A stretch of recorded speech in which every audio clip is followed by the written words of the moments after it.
Hello and welcome to this board game life. My name is Mark, and today I'm here to do a review. Well, I got the box all buried. Aquaria.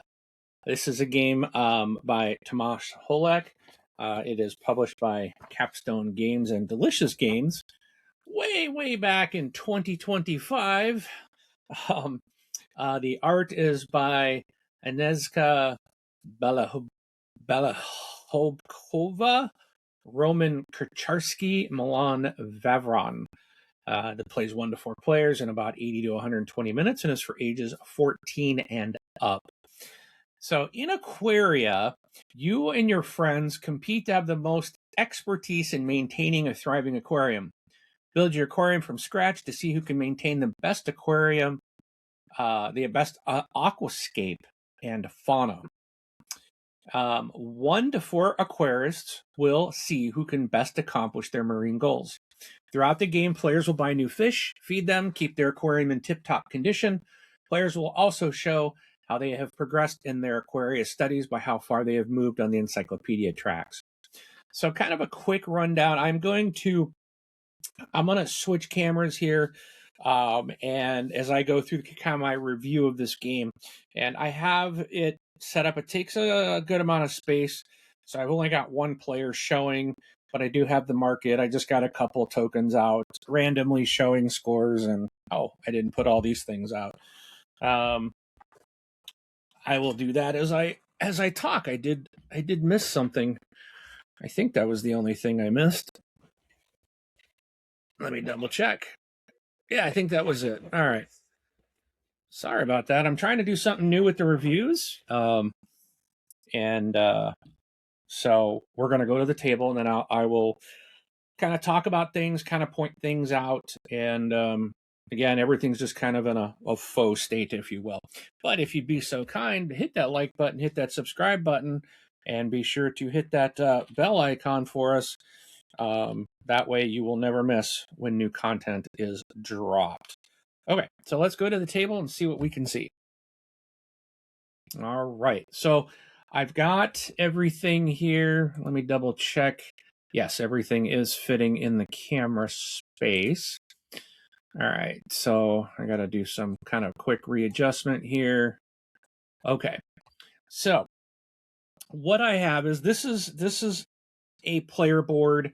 I have some cards in my aquarium. They're just random in here, so I'm just wanting to kind of set up and show you what it will kind of look like. There's little rectangles here. We have, this is the general supply. So I'll go through some things here in a minute. Let me, and I do need to put tokens on this board, which I missed.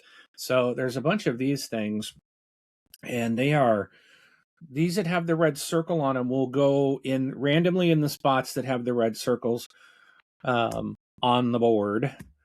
And there's on the back side is a random points. They range in different point values. And you actually you either use the bonus on the front or you can use the points on the back. I'm not going to fill the whole thing. And then there's some that don't have a red circle on them. Those go into all the other spots. They basically are going to do the same thing, except you don't put the victory point side up. You put the bonus side up. Okay, so all of these would have those tokens on there. All right, so good enough. We'll go with it. Hopefully everything's set up. But so kind of give you kind of a rundown of the game. This game is played over 4 rounds, and the way we track the rounds is everyone has this dice with a number of 1 to 4.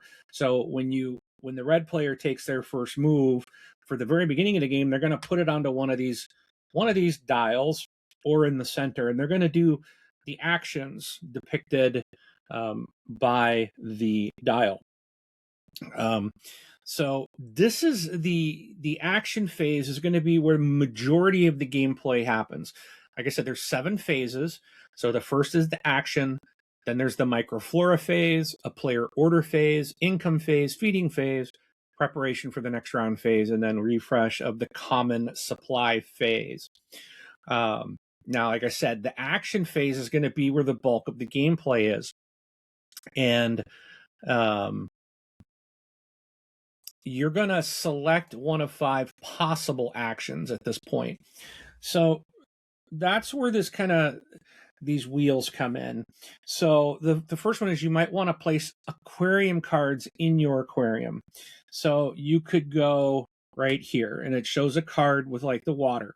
So if I went there, then I'm going to place a card in my aquarium. Now, the wheel each of these wheels has 3 possibilities, but they all it's basically the same. So you the one without the little pearls showing, okay, they're basically the top. That's like the main action. So here's playing a card. Now, if you have a pearl token, if you happen to have a pearl token, then you can spend a pearl token. You can go here and spend a pearl token by putting it back in the supply. There's a token that doesn't belong in there. And now you can place 2 cards in your aquarium. So the pearl tokens, as you gain them, allow you to spend them on actions to get additional actions. Okay. So excuse me. So that's one way that a pearl can be used. So we'll assume this player went here, and that just means they're going to take a card that they would have in their hand. You're gonna start with some cards in your hand, and you might play one out to your aquarium. Okay. So that's what that action is. And if I had paid the pearl, then I would get to put 2 cards. But again, you have to meet the costs, which are this one would take 4 oxygen. So you would have to move down your oxygen track, okay, to put this into your aquarium. So there is a cost to that. And basically, like, that's your turn on the very first turn. So it's very quick. So the other thing that you could do is study the encyclopedia. So this little floral thing here. So if I went here, then that's what I'm going to do. And I'm going to move my token into the thing. And if you'll notice, there's this token here has some bonuses on it, plus there's to the side of it. And what that is I'm going to go here. If I'm the first person to this space, I get this top token. And I will get to move one of my dials 1 space to the right. So I get to take this bonus token. I'm going to put this off to the side. Now, any one of these 8 dials that I have on my board, you can move 1 to the right, 1 clockwise. Now, in round 1, at the end of round 1, everybody wants to try to have these dials pointed to red. So at the beginning of the game, everyone will set their dials to the opposite color of red. So every one of mine are set opposite of red right now. So if at the end of round 1, you get to have this dial, if I get this dial in red, then I will collect an oxygen. So these are the bonuses that you can collect. So, again, why am I doing... I'm almost doing like a how to play, but kind of want to explain a little bit of what you're doing. Anyways, so you can get all these bonuses, and then with these bonus tiles, you can take these at any time, or you can hold on to them, and at the end of the game, this one is worth 3 victory points. Or I can move a dial and go up on the oxygen track. There we go. So I can either take that bonus action or save it for the end of the game and just score the points. And you don't display the point value. You kind of keep them hidden from everyone else so that they don't know how many bonus points you might have at the end of the game. All right. So that's kind of how that track works. And eventually you're going to follow the lines. There's only one path. Like, you can keep going. Like, when I get here, I can go here or here. Then here I go there or there or there. But you're going to keep... Once you commit, you're on a path, and if you get out here and then you leave the track, you complete it, then the first player to complete it gets 12 bonus points, second player gets 8, third and fourth player get 5 points if they actually complete the encyclopedia track. So that's one way of getting points, is studying the encyclopedia.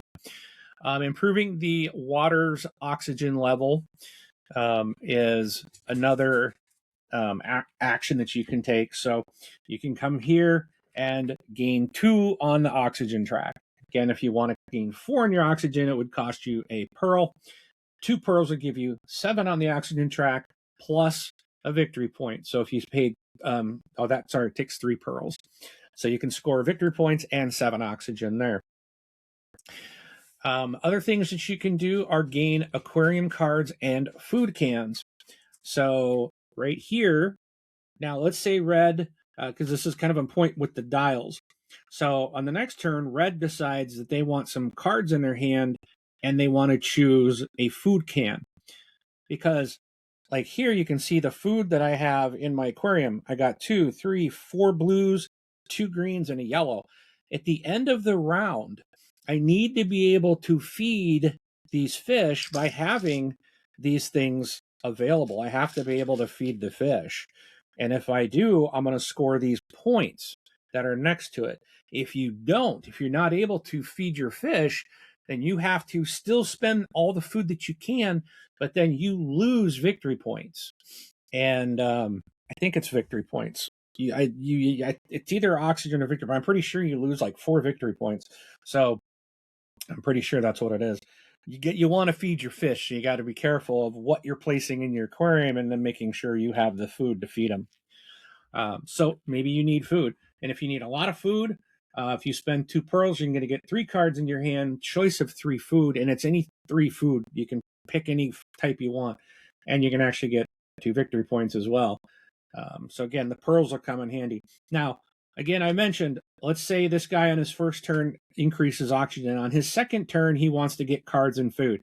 So he's going to flip his dice to 2. This is his second action. And he goes here. He went adjacent to where he was before. So he's also going to collect this bonus that this arrow is pointing to. And right now it's at you either get a wool filter or you get an oxygen. The wool filters are these little things, and essentially you're going to put it into your filter at the bottom. Once this fills up and you've got all your filters, then you gain all the filter bonuses that you've got built up here. And then once you've done the filter bonus, all the filters will come off and you can start building them back up again. Your filter bonuses, everyone starts with one where you get a pearl and a card. But then after that, that's what these are. And you can only have one of each kind, but this says I get an oxygen. This is so when you get an option to gain a filter bonus, then you get to pick one and put it in your in your filter bonus section. And if you ever fill it up, then you can gain victory points based on your oxygen level as well. So, and these things will give you bonuses, various bonuses like 1 oxygen, give you another card. This one's a track up the encyclopedia. This gets you rotate a dial 1 to the right and a victory point. This gives you a can of green food, blue food, yellow food. This gives you, you can move on the encyclopedia track. I'm sorry, you take the bonus of the spot that you're on the encyclopedia track. This lets you move up. This lets you take the bonus of where you're at again. This one's worth 3 victory points. This is worth an oxygen. So every time you would trigger that, you have all 5 of these in. It triggers all of those. And then those stay, but your filters come off. And you can do it again. So could be a good way to get points and things like that. The other thing you can do is advance on the pet shop track. So if you go to this spot over here, now, and if you took this, so this red would take that bonus. Whether they took that bonus or not, this will move. So the whoever gets to these spots first, you have the better bonus. They get less enticing, I guess, the more that people go and visit there. So whether they take it or not, this dial will always move. Once someone has been there, it goes to the next one.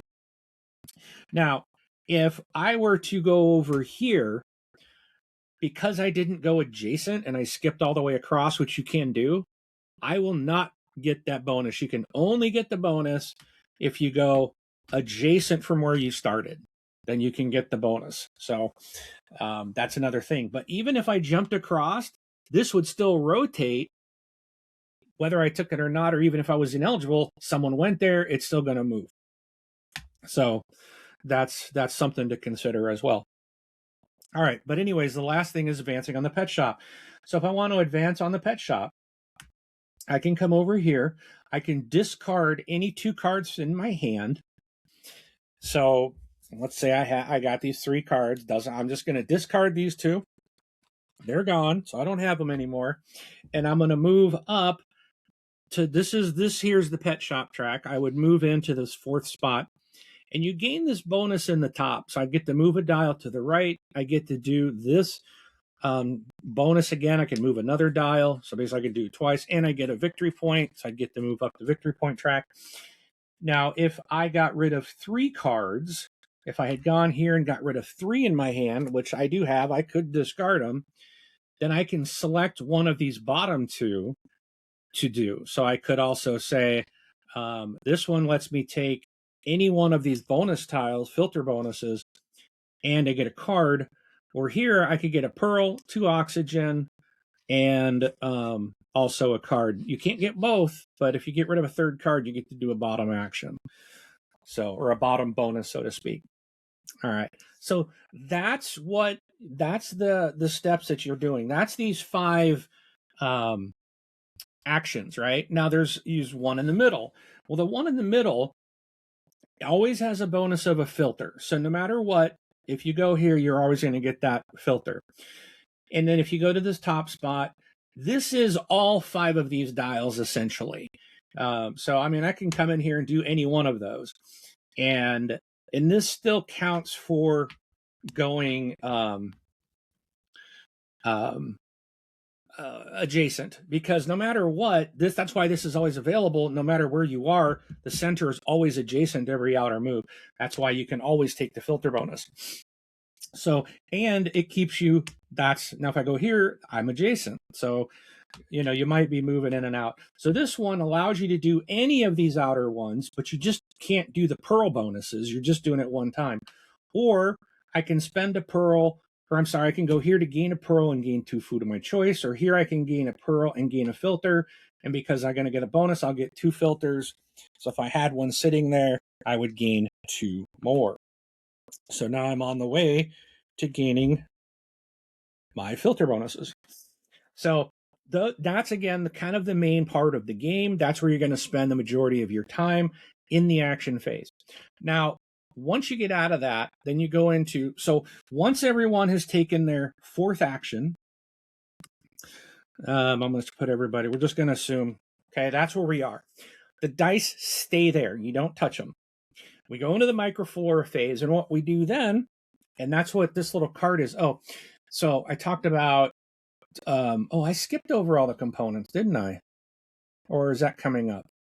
I think it comes up later, and I might just skip it. But anyways, everyone gets 2 cards handed to them, and they have a number. And this is like determining turn order and also your starting resources. So this person would have gotten a pearl, a filter, and a card outside of the 2 or 3 cards you start with by default. But then I think they're numbered 1 to 8, I believe. Whoever ends up, so you pick either the lower number, you'll have 2 to choose from. You can pick by, I want the lower number to hopefully go sooner in the turn order, which is how this is what this part of the board is. And whichever number you pick, that's your starting resources that you'll get to take. So, and then on the back side, it shows all of the rounds. So the action phase is the first one. Then we go into the microflora phase. And what that is so in the end of round 1, we're trying to get to red. So every dial that ends up on red, you can take that bonus. You get that bonus. And then we go into 3. So 3 is turn order. And what happens there is you look at who turned their dials the fewest, who turned the fewest dials, or had the fewest that met this objective, right? So say I only had 1. Say I got this one, and the other player had gotten 2, 3, 4, whatever. Maybe they got them all. So now I would go first in the next round because I turned the fewest of these. So you lose bonuses, but you could go first in the turn order if that's important to you. That's how you can change your turn. So again, the first round, you're all playing till everyone takes their 4 turns. Then at the end of when everyone's done 4 turns, you do this. You look and collect your bonuses. You do your turn order. Then there's income. So any of these cards in your aquarium that has a hand underneath it, you're going to gain that. So I'm going to gain a yellow food, a blue food. I'm going to gain 1 oxygen. So I would go up. I'd gain a yellow and a blue food. All right. Then we have to feed. So the next step is feeding. So if we're going to assume, we're just going to assume for the sake of this example, that I had all my food that I needed to feed my fish. So what you do is you turn in, okay, so I turned in my 2 blue cans. I get to go up 5 points. I'm going to turn in my yellow and blue. I get another 5 points. And that's turn in my green, another 4. So that's how you're moving around the track. That's how you get victory points, feeding your fish. And the food goes back to the supply. Now, at the end of the next round, I still got to feed these guys again, and I can't get those points. So that's kind of your main, if not the main, one of the main ways to score your points. All right, then we have the preparation for the next round. So on these dials, if one didn't move, let's say nobody went to their oxygen level and this didn't move, and all the other ones had moved at, these dials had moved at some point because we were spending time over there. The one that didn't move or moved the least will get set to red, which is you get both of these. So it's the best. Everything else gets set back to the gray box, which is 1 into the right. So that's kind of where, oops, that was the one I had set all the way to the red. So everything else gets reset that way. And then you wipe out the market and you put 6 new cards in. So that's the 7 phases. 2 through 7 go real quick. The first one is your main action. All right. So I kind of went through all that. Also during the action, the action phase, you will see on your board here in the bottom right that you can turn a pearl in. So if I have a pearl, or maybe I got a couple sitting here, I could spend 1 to draw a card, or to take a card. Take a card into my hand. And you'll always take from the market. You can just take whichever one you want. I could spend a pearl to take a food. I could spend any 2 food of any color to gain a 1 can of food that I want. So it's kind of a way, if you're running low and you got a bunch of yellow and you don't have any yellows, but you need some blues or greens, get rid of 2 yellows to get a green or something like that. And then you can also spend an oxygen level. You could reduce your oxygen by 1 to completely reset the deck, the display. So if you're going to want to take cards and there's nothing here that's going to help you, spend an oxygen, wipe this out, and then you can take your action. So those are things that you can do, free actions, as many times as you're capable on your turn. All right, so the game it does have a good table space. Like, you can see how much is on the table, and I only got 1 player board. So it does take up a good amount of space, but it's a medium, normal, standard size box.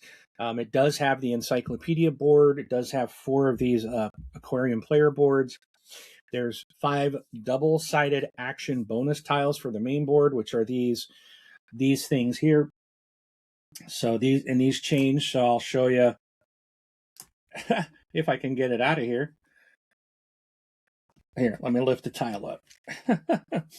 So there's 5 actions here, and on the other side there's 4. So when you have fewer players, you'll use the 4 side. But these you just lay them down in there, and that's what those are for. You have our action dice. We got the double-sided bonus tiles for the main board. That's all of these things. Wait a minute. 5 double-sided action bonus tiles for the main board. That's these things. That's what I just said. the action dice, the player markers per color. That's these things. You got food. We got the food. We got the microfloral dials. So these all come in. You get a whole bunch of these. 32 of these. The dials. These are stickers, so you'll have to sticker all the dials. So just be aware. There's 27 filter bonus tokens. That's these things. 5 wood filter tokens per player. That's these things. Everybody gets 5 of them. You have 2 victory point tokens per player. So as you go around the board, they're basically those things that will say 50, 150, 200, or what and whatnot. So 50, 100, 150, 200. So as you go around the board, 30 encyclopedia tokens. That's these things. The 24 pearl tokens, the active color tokens that you're going to get. There's 100 aquarium cards. There's the 8 starting tiles that I told you about with player aids on the back. 2 scoring tiles per player. Oh, that's what I just showed, wasn't it? What did I say that was earlier? 2 victory point tokens. 2 scoring tiles per player. The scoring tiles. And I don't know why there's 2. Maybe it just means it's double-sided because there's only 4 in the game. You only need 4, but you've got like a basic scoring and an advanced scoring, so you can all have it on that side up, so you have it available. There are some solo tiles in the game that let me show you off to the side. So there are some this container is something I printed myself, so there are but solo tiles and the lionfish cards. So these things. So there's 10 different lionfish cards in the game.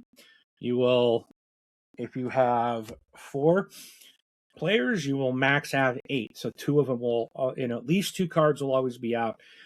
Depending on your player count, you'll have 2 lionfish cards available to choose from per player. So the game doesn't have any colorblind issues that I could tell. There might be an issue because there is a scoring. I think there was a scoring ability based on the advanced. You can score based on if you have this plant, and based on the color next to it. So here, and I don't think there's any. So that could be an issue. And there might be a couple color blind issues in this game.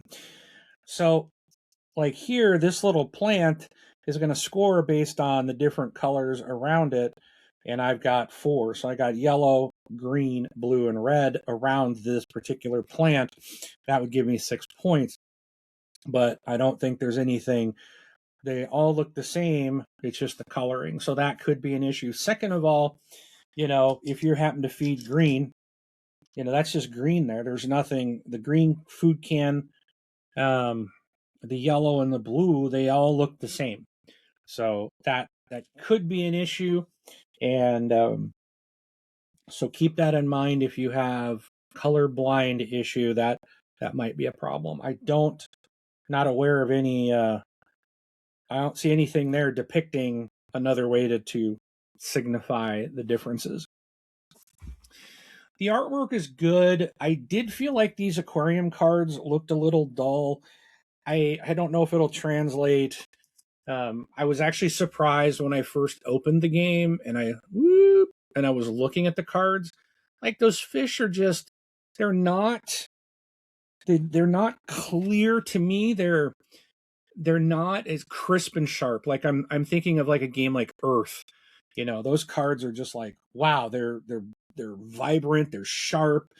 Another game like Forest Shuffle, I think that the animals depicted on there, these felt like they're more muted, and maybe they're going for the fact of kind of like what would it look like because it's an aquarium and you'd be looking through some glass. Maybe that's why, or maybe that's just how they want it. But I remember when I first opened the box and I was kind of struck by, I was like, wow, this they don't look that sharp. So that's just my own personal take. I don't know. Maybe it's fine. Maybe it's just me. I just felt like, something about it seemed not quite as sharp as I would have expected. But that's about it on the art. There's a lot of iconography in the game, as you can see from this board and these. It's all iconography. It can be a little overwhelming, but again, I think it makes really good sense. They did a great job. After you get probably about halfway through your first game, you're like, oh, I know what this all means. All right, so the goal of the game is to create a thriving aquarium, to show off your aquatic knowledge by having the most points at the end of the game to claim victory. Again, right? Have the most points. That's kind of, we're used to that. So the game advertises 80 to 120 minutes. I think they state it's roughly 45 minutes per player. I think that's pretty fair. The 2 hours, I think, is going to be if you have people new to the game. Once everyone knows this game, then I feel like you can really get this down. Probably, I think four players could do this in an hour, honestly. Once they really know the game, I think you're going to look at a much quicker time. The game has just very little downtime, as your actions are quick. It's like, you're gonna move here, take 2 cards and a food. Like, that's it. You're done. It goes to the next player. And as long as people are kind of preparing what they want to do, it does go very quickly. I think you'll have a little bit more of a little downtime on everyone's first game, or if you have one person out of the 4 that's new, never played, they're going to spend a little bit more time, but everyone else is there to help and assist again. And once they get that, oh, I know what this means, it really speeds up. And again, that type of learning, iconography and stuff, it's pretty normal I think it's very normal for all games, right? Especially this game can be a little overwhelming with its iconography because there's just so much. And once players get a feel for it, I think it runs really quick and smooth. So some interesting things about this game, if you're not aware, this is designed by Tomasz Holek, who's a designer of last year's award-winning SETI, Search for Extraterrestrial Intelligence. He also put Tea Garden and Galileo Galilei out last year as well. All 3 of those games are absolutely fantastic. They all play very different, and this one is different than from those. So excellent. It's a really good design, and I like all the different things going on. Another interesting thing is I find it interesting, maybe not because I'm sure a lot of games are nowadays, but this game was published in 8 different languages. So English, Spanish, Dutch, Chinese, Korean, French, German, and Portuguese. So if you don't speak English, there's a lot of other options out there to still try to get this game. I think that's interesting. All right, so what are some of the pros? The game is full of quality, okay? The rule book is very colorful. It's really nice. And it's actually a very easy read. Everything is set up very well. It flows. They did a really good job on the rule book. The cardboard, all these little cardboard components, they're actually thick. They're good quality. The wood stuff, everything that's wood is nice.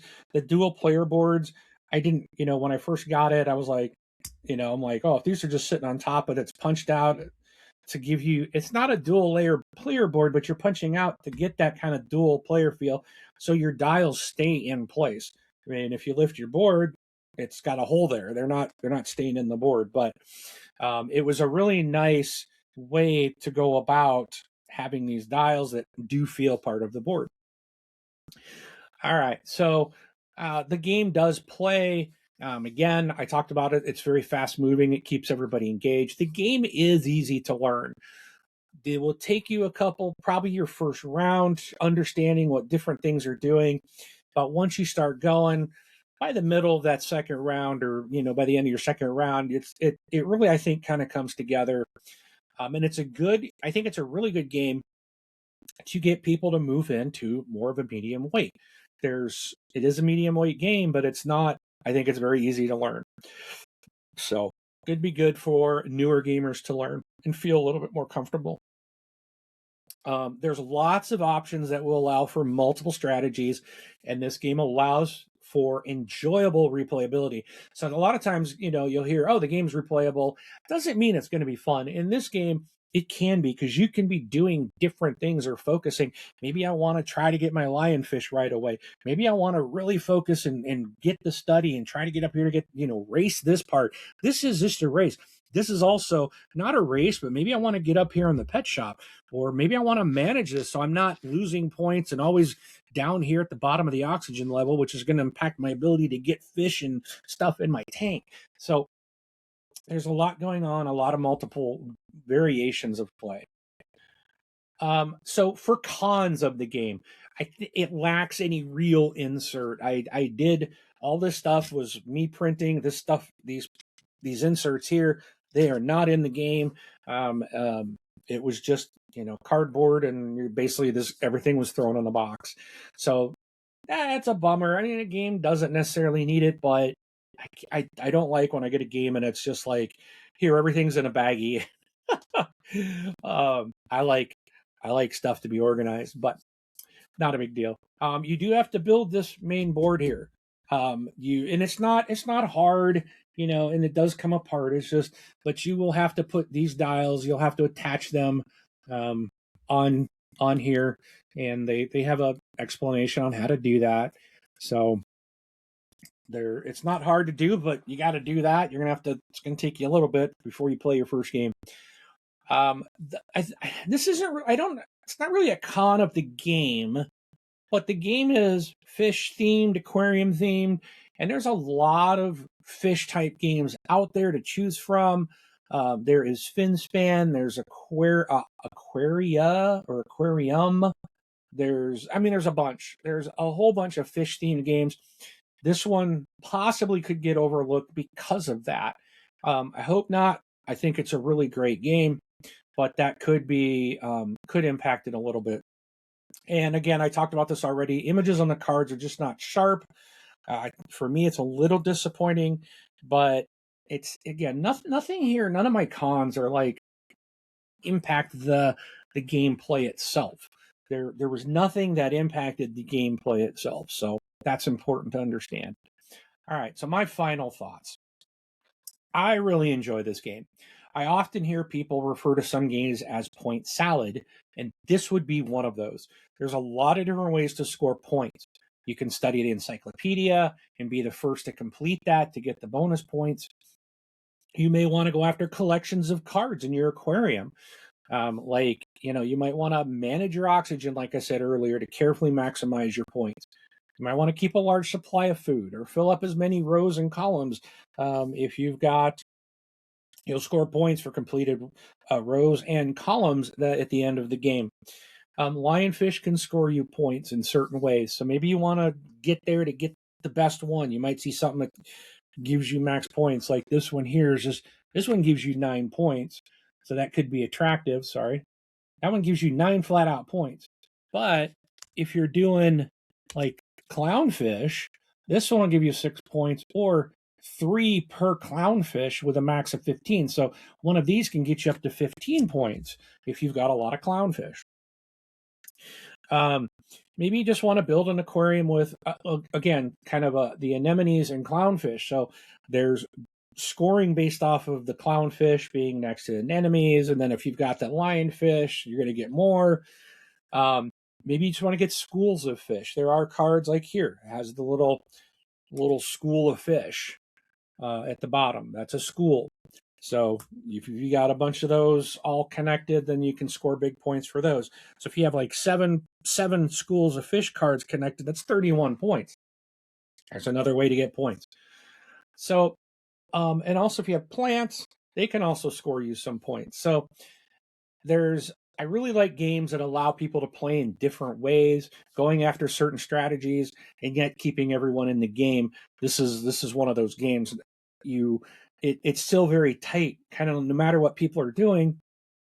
No one really is getting blown away, which is really nice. Again, the game is easy to learn. The hardest part being the iconography, as there is a lot, but it all makes sense. Like I said, about halfway through your first game, and it just all kind of comes together. I did enjoy the microflora aspect of the game where you're moving these dials, getting bonuses, and I like the way it's set up where you can move any dial. Um, you'll get bonuses says move a dial, 1 or 2 spaces, and then when you're playing card like into your cards into your aquarium, you'll have these icons that says you can move this dial or that dial with 3. So maybe I'm going to move this guy 2 to be on red, and then I've got 1 left over. I move him 1 more towards red. So they'll have left and rights when you're playing your aquarium, and when you're getting the bonuses, you can move anything. I like that way. You can kind of try to get those bonuses that you want to target. The game is really enjoyable, and I think it'll please gamers of all types from easy to heavy. Some of my friends that played this really like heavier games, and they actually enjoyed this. Again, it's a medium weight game, but there's a lot going on, so you do get that strategy heavy feeling without it being overwhelming.